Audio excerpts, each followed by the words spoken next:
আজকে তোমাদের সঙ্গে ছোট্টখাটো টিপস শেয়ার করব ত্বক কীভাবে সুন্দর থাকবে এবং মসৃণ হবে। আমরা নামি দামিতে অনেক কসমেটিক্স ইউজ করি, কিন্তু তাতেও দেখবে আমাদের ত্বক মসৃণ এবং সুন্দর হয় না। সেটাকে সুন্দর কীভাবে করব, বাড়ির কয়েকটা খাবার দিয়ে কিন্তু আমাদের ত্বকটা মসৃণ এবং সুন্দর হবে। এটা যদি রেগুলারলি মেনটেন করো তাহলে কিন্তু ত্বক তোমার আগের থেকে অনেক ভালো হবে।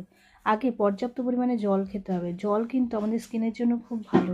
আমাদের স্কিন ড্রাই হয়ে যাওয়া এগুলোর থেকে কিন্তু জল যদি তোমরা নিয়মিত রেগুলারলি খাও তাহলে স্কিন দেখবে অনেক সুন্দর হবে। এবং পরিমাণ মতন জল।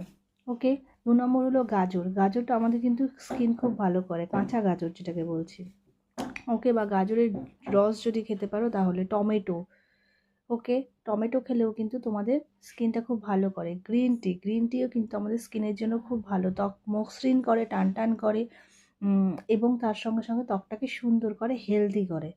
ওকে, ফ্যাটি অ্যাসিড সমৃদ্ধ যে মাছগুলো আছে সেই মাছগুলো খাওয়ার চেষ্টা করবে, তাহলেও কিন্তু ত্বক খুব সুন্দর হবে। এবং তার সঙ্গে সঙ্গে বাদামটাও কিন্তু আমাদের খাওয়া, রোজ ডায়েটে কিন্তু একটু হলেও বাদাম রাখবে, তাহলে কী হবে, আমার ত্বকটা কিন্তু আগের থেকে হেলদি হবে, সুন্দর হবে। তবে এই কটা খাবার যদি তোমরা খাও রেগুলারলি তাহলে দেখবে তোমাদের ত্বক কিন্তু সুন্দর হবেই হবে এবং মসৃণ হবে। Thank you.